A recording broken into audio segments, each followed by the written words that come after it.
আসসালামু আলাইকুম সবাইকে, আশা করি সকলে ভালো আছেন। কথা থেকে শুরু করব স্পোকেন ইংলিশ কোর্সের। আজকে হচ্ছে আমাদের 23 নাম্বার ক্লাস। এর আগে আমরা 22টা ক্লাস শেষ করেছি। যারা আগের ক্লাসগুলো মিস করেছেন অবশ্যই দেখে আসবেন, কারণ প্রথম থেকে যদি আপনারা না দেখেন তাহলে কিন্তু কিচ্ছু বুঝবেন না, আর কিচ্ছু না বুঝলে আপনি এই ল্যাঙ্গুয়েজটা শিখে মজা পাবেন না। এই জন্য যারা চিন্তা করেন যে আসলে কোথা থেকে ইংলিশ ল্যাঙ্গুয়েজটা শেখা শুরু করব, কোথা থেকে শুরু করা উচিত, তারা যদি প্রথম থেকে ভিডিওগুলো দেখে আসেন তাহলে খুব সহজে এটা বুঝতে পারবেন। তো আজকে আমাদের 23 নাম্বার ক্লাস। তো 23 নাম্বার ক্লাসে আমরা সাধারণত কোশ্চেন তৈরি করা শিখব। আমরা পজিটিভ কোশ্চেন এবং নেগেটিভ কোশ্চেন কিভাবে তৈরি করতে হয় এই ক্লাসটাতে আমরা খুব সহজে সেটা শিখব। দেখেন, এর আগে যে 22 নাম্বার ক্লাসটা আমরা শেষ করেছি সেখানে কিন্তু আজকে যে দুইটা স্ট্রাকচার শিখব, এর প্রথম যে দুইটা স্ট্রাকচার আছে অর্থাৎ পজিটিভ এবং নেগেটিভ সেন্টেন্স কিভাবে তৈরি করতে হয় সেটা আমরা শিখেছিলাম। তো ওই স্ট্রাকচারের আজকে হচ্ছে 2 নাম্বার ক্লাস, ঠিক আছে? তো আজকে আমরা সাধারণত কোশ্চেন তৈরি করা শিখব। প্রথমে আমরা ইন্ট্রোগেটিভ কোশ্চেন তৈরি করা শিখব, এরপরে হচ্ছে ইন্ট্রোগেটিভ নেগেটিভ কোশ্চেন তৈরি করা শিখব, ঠিক আছে? তো আজকে প্রথমে আমরা এই স্ট্রাকচারটা দেখি। দেখেন, প্রথমে আমাদের যেটা করতে হবে, একটা ডিডকে বসাতে হবে। এই ডিডকে আমরা অক্সিলারি বা হেল্পিং ভার্ব হিসাবে বসাবো, ঠিক আছে? তারপরে হচ্ছে আমরা সাবজেক্টকে বসাবো, তারপরে হ্যাভ, তারপরে হচ্ছে এক্সটেনশনকে বসাবো, ঠিক আছে, যেটাকে আমরা অবজেক্ট বলি।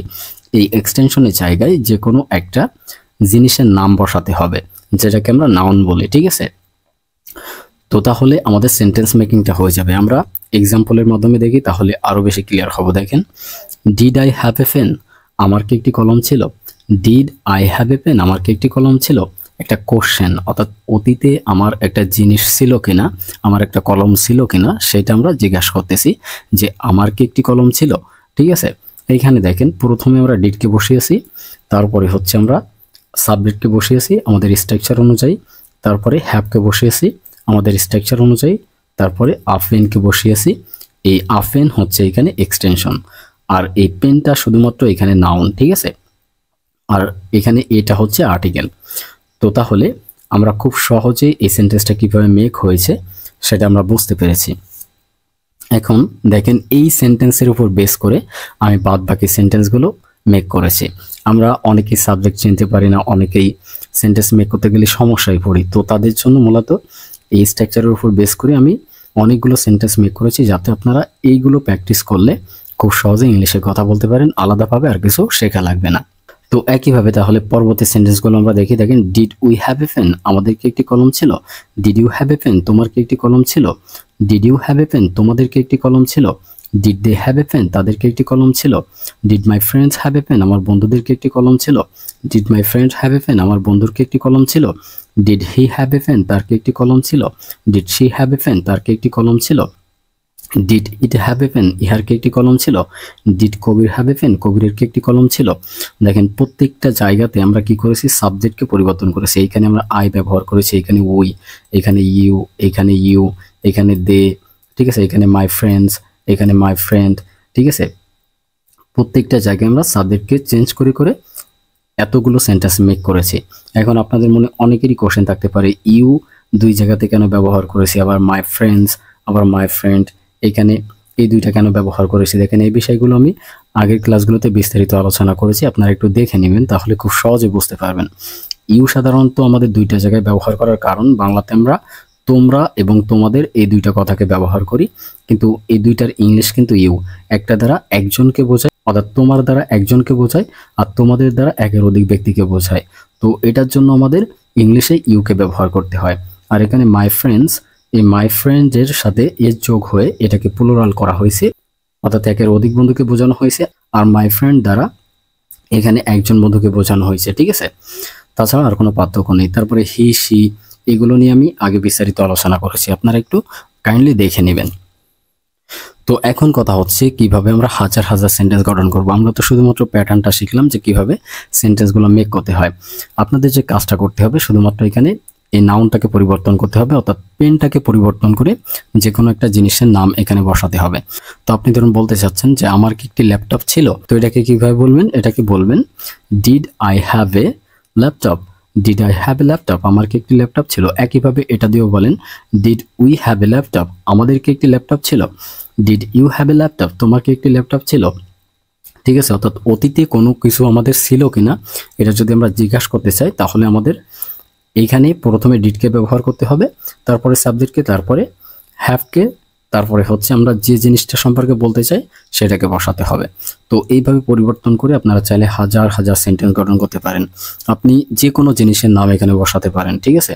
চেয়ার, টেবিল, মোবাইল, ঠিক আছে, ল্যাপটপ, তারপরে আপনার আশেপাশে যে কোনো জিনিসের নাম, ঠিক আছে, সেগুলোকে বসিয়ে আপনারা প্র্যাকটিস করবেন, তাহলে দেখবেন যে এটা দ্বারা হাজার হাজার সেন্টেন্স আপনারা মেক করতে পারতেছেন।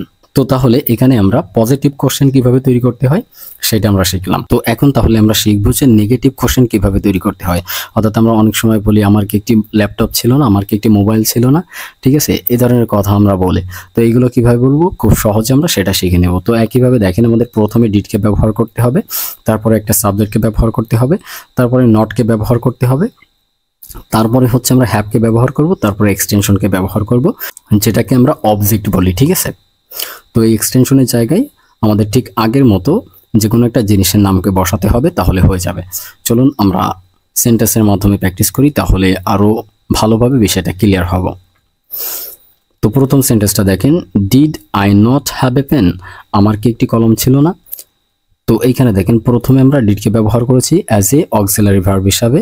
এখানে শুধুমাত্র এই ডিডটা সাহায্য করেছে এই সেন্টেন্সের কোশ্চেনটা তৈরি করতে, ঠিক আছে। এরপরে আমরা সাবজেক্টকে ব্যবহার করেছি, সাবজেক্ট হচ্ছে আই, তারপরে হচ্ছে আমরা নটকে ব্যবহার করেছি, আমরা কিন্তু স্ট্রাকচার অনুযায়ী সব কিছু ব্যবহার করতেছি।